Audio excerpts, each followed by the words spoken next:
Have you ever looked up at the sky and wondered what lies beyond it? We spend our whole lives chasing success, money, approval, but rarely stop to ask, what's up with heaven? Is it real? Is it far away? Or could it be something closer, something that begins inside us before we ever leave this world? Most people think of heaven as a reward at the end of life, a distant place waiting after pain, failure, and struggle. But maybe heaven isn't a place we go to. Maybe it's a state of being we grow into. Maybe it's the peace we build when we forgive, the joy we feel when we give, and the love we choose when it's hardest to love. Heaven isn't found by escaping earth. It's revealed when you learn to live with purpose on it. You see, every time you help someone stand when they've fallen, you're building a piece of heaven. Every time you choose faith over fear, kindness over cruelty, light over darkness, heaven expands a little more in you.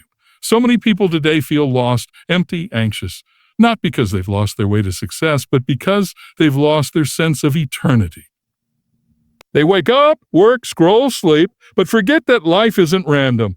It's a classroom for the soul. Heaven is not just where you go, it's what you grow. And the truth is, if you can't find peace now, you won't magically find it later. If you can't love now, no golden gate will teach you how. Heaven starts in the choices you make today. When you look up at the sky tonight, don't just see stars. See promises. Promises that life has meaning, that every tear is noticed, that every struggle matters. Because heaven isn't a fantasy. It's the ultimate home waiting for hearts that have learned how to love, forgive, and believe, even when the world said not to. So what's up with heaven? It's not just up there. It's right here. Every time you choose hope, every time you choose light, every time you choose love. Start living like heaven already lives inside you, and watch how your world begins to change. Heaven is not just a distant place. It's a living reality that begins within us. For most of our lives, we're taught to think of heaven as somewhere far away, a reward after death, a mysterious paradise waiting somewhere beyond the stars. But what if heaven isn't meant to be seen as a far-off destination? What if it's a reflection of what we carry inside our hearts right now? When we begin to look deeper, we realize that the seeds of heaven are already planted within us. In our ability to love, to forgive, to be kind, and to bring peace even when chaos surrounds us.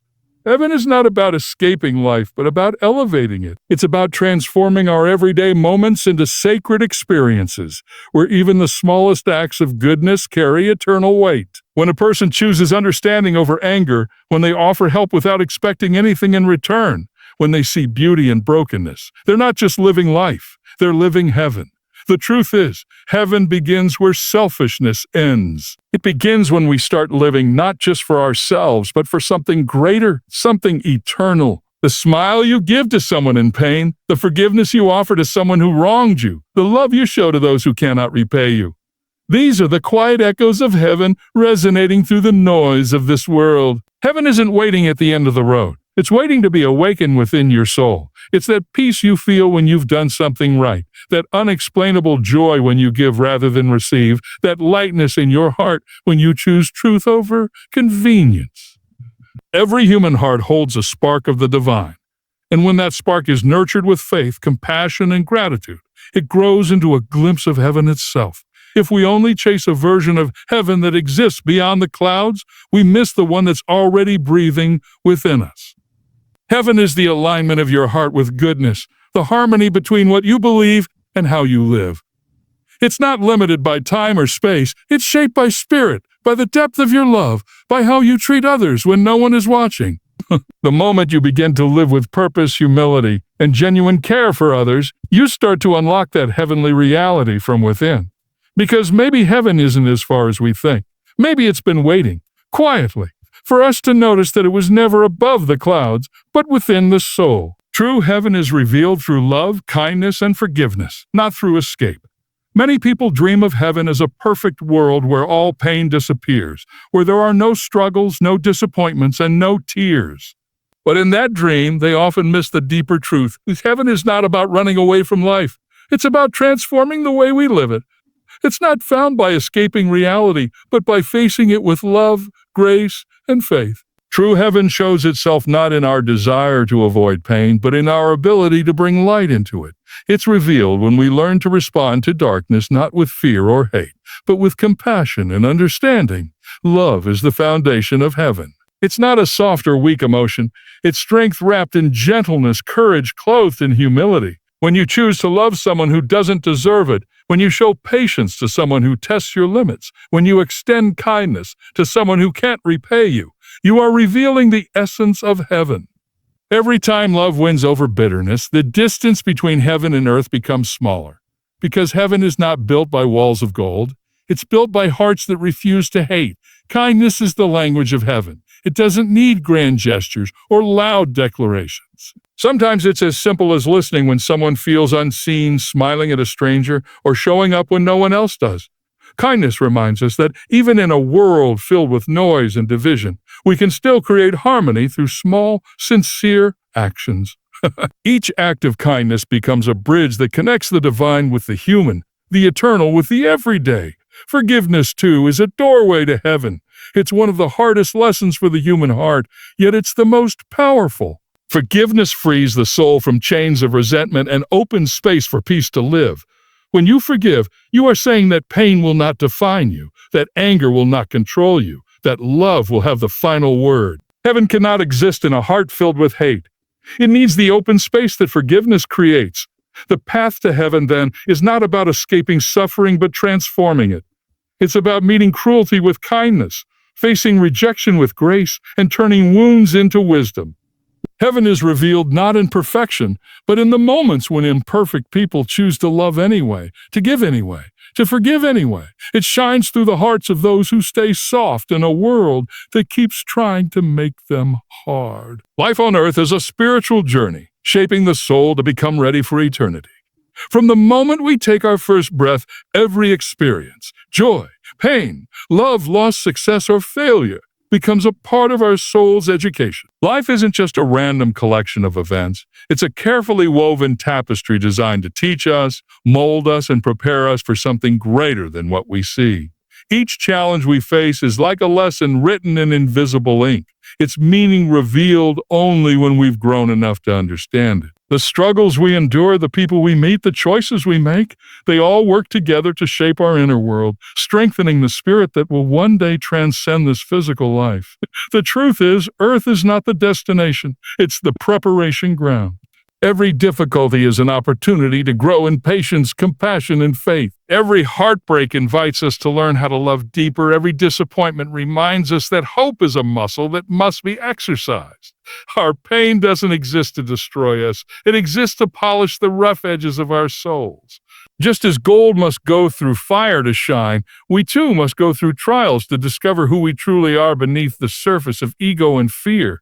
Life's journey is meant to awaken us, to remind us that we are not just bodies walking through time, but eternal beings learning how to live with meaning. Every soul is on a unique path shaped by divine design, guided by unseen hands. Sometimes that path takes us through shadows so that we can learn to recognize the light. Sometimes it strips away what we thought we needed so that we can finally discover what really matters.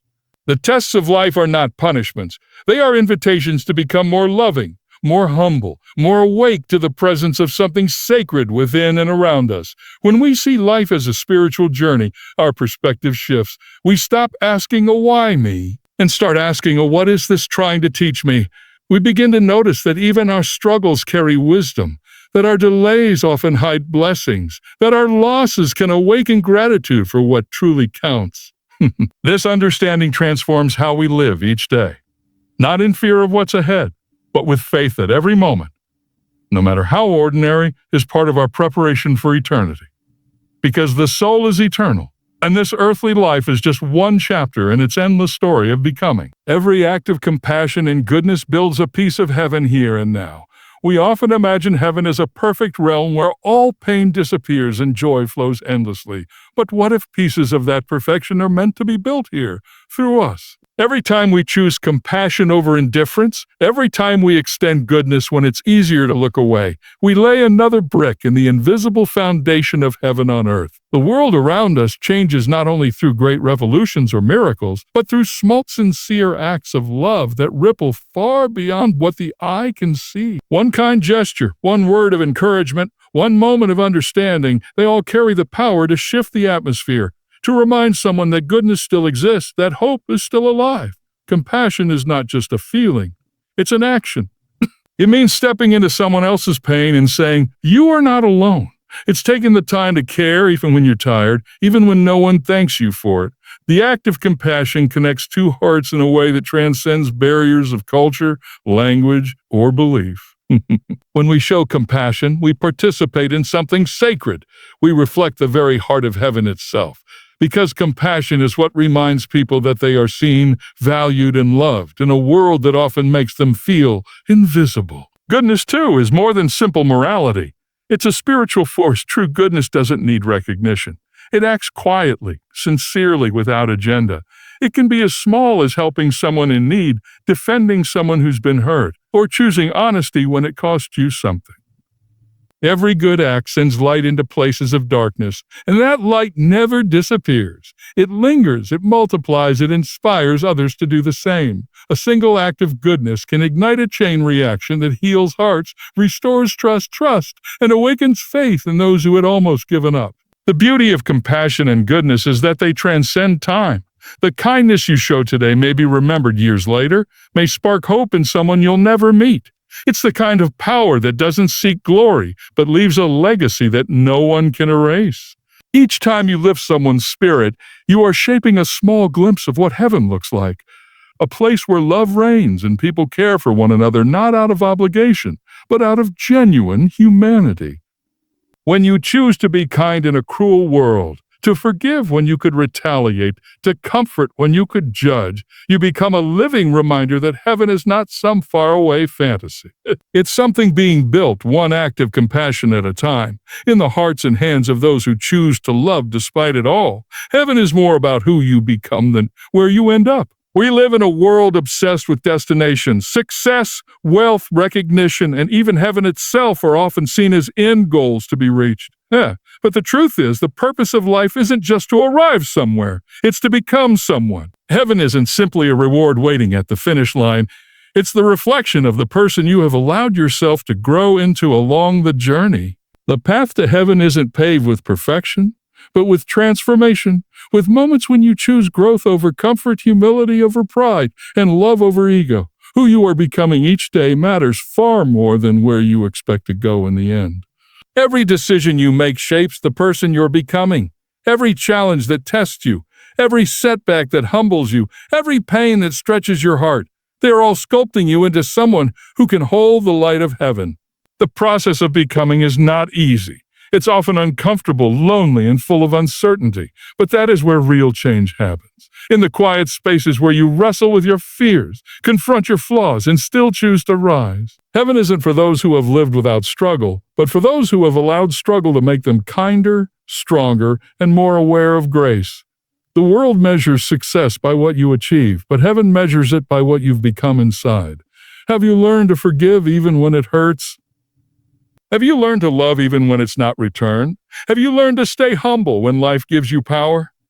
These are the silent questions that shape eternity. Because what truly matters is not how perfect your life looks from the outside, but how deeply your heart has learned to love, how sincerely your soul has learned to serve. Every experience on earth is an invitation to evolve. The hardships that break you are often the same ones that prepare you for greater compassion. The disappointments that make you question everything are sometimes what lead you to real faith.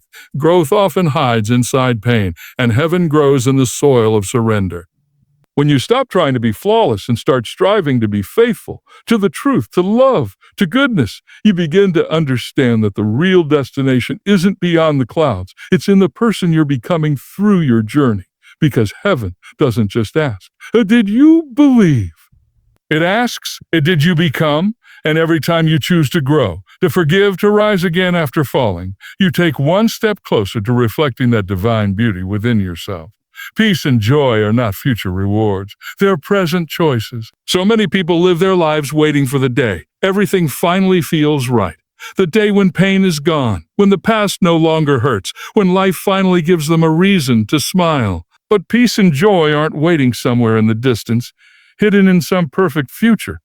They're choices available to you right here, right now, in the middle of everything imperfect. True peace doesn't arrive when all your problems are solved. It begins when you decide that your soul will no longer be controlled by them. Joy doesn't depend on everything going your way. It grows when you find gratitude even in the things you don't understand. We often confuse peace with comfort and joy with happiness. But happiness is fleeting. It changes with circumstances, moods, and outcomes. Joy, on the other hand, runs deeper. It's the quiet strength of the heart that keeps you standing when life tries to knock you down. It's the gentle whisper that reminds you, even this will pass. Joy is a light that doesn't depend on the weather of your emotions. It burns from within. And peace is its closest companion. Not the absence of storms, but the calm within them. It's the stillness you find when you realize that everything doesn't have to make sense for you to keep trusting that you're guided, loved, and held. Choosing peace is not weakness. It's power. It means refusing to let anger, fear, or anxiety control your thoughts. It's saying, I may not control what happens, but I will control how I respond. That choice, made again and again, builds strength, clarity, and emotional freedom. It allows you to walk through life's chaos without losing your center. Every time you choose peace over panic, forgiveness over revenge, surrender over resistance, you're not giving up. You're rising above. You're choosing to live from a higher place, a place where heaven begins to manifest in you. Joy is an act of rebellion in a world that feeds on negativity. It's easy to complain, to dwell on what's missing, to feel defeated. But joy chooses light even when darkness seems louder. It's found in small moments. The warmth of the sun on your face, the laughter of someone you love, the simple act of breathing deeply and knowing that this moment, right now, is a gift. When you live with that awareness, when you practice gratitude and stillness, you begin to carry a kind of heaven within you. Because peace and joy are not outcomes. They are disciplines of the soul, choices you make every single day, no matter what life brings your way.